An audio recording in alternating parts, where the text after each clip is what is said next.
Hey there from Microsoft Ignite in Chicago. I'm here with my buddy and good friend and fellow Kenny from Scotland.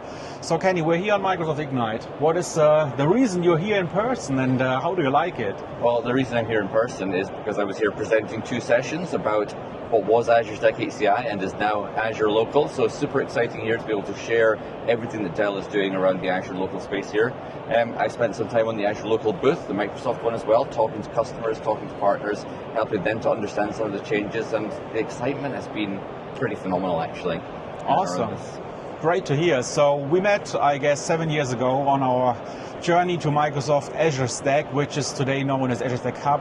What do you think? What's the difference between when we started this trip, which was first we go to the edge, then we were in the cloud only, and now back to the edge? So what is, in your opinion, the biggest difference between like a couple of years ago to the adaptive cloud approach we're driving right now? That is such a big question. I know.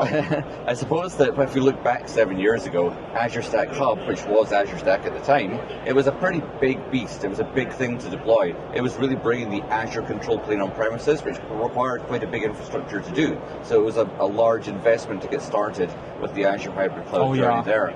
Now, the Azure Adaptive Cloud ecosystem is really targeted at a broad range of different use cases, from data center scale, like Azure Stack Hub was, but also through to very small scale operations as well, right out at the edge, doing AI inferencing at the edge. We see things in retail stores and factories and gas stations, things like that. And the smallest scale that you need to run an Azure local instance is just one node. A one node cluster is fully supported, and we find people really getting going with Azure Local really fast now because it's such a low barrier to entry.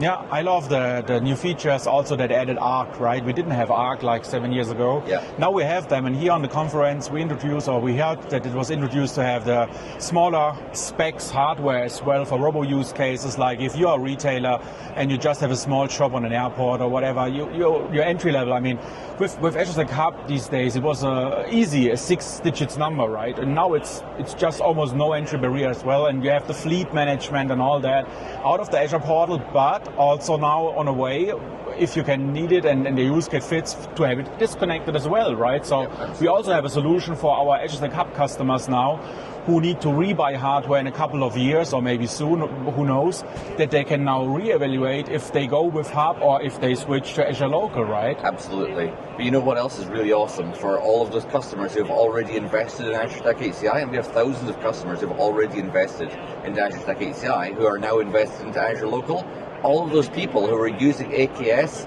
3 days ago and paying $26 per vCPU per month for AKS there, they now get it for free. So they just got a whole bunch of money back. AKS is included in Azure Stack HCI, Azure Local now, no longer an additional cost. So that must be awesome for them.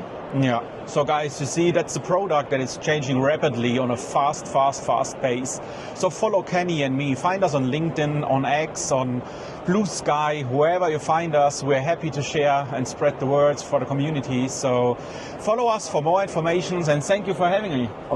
Thank you for having me. Thank you to be my friend, buddy. Enjoy.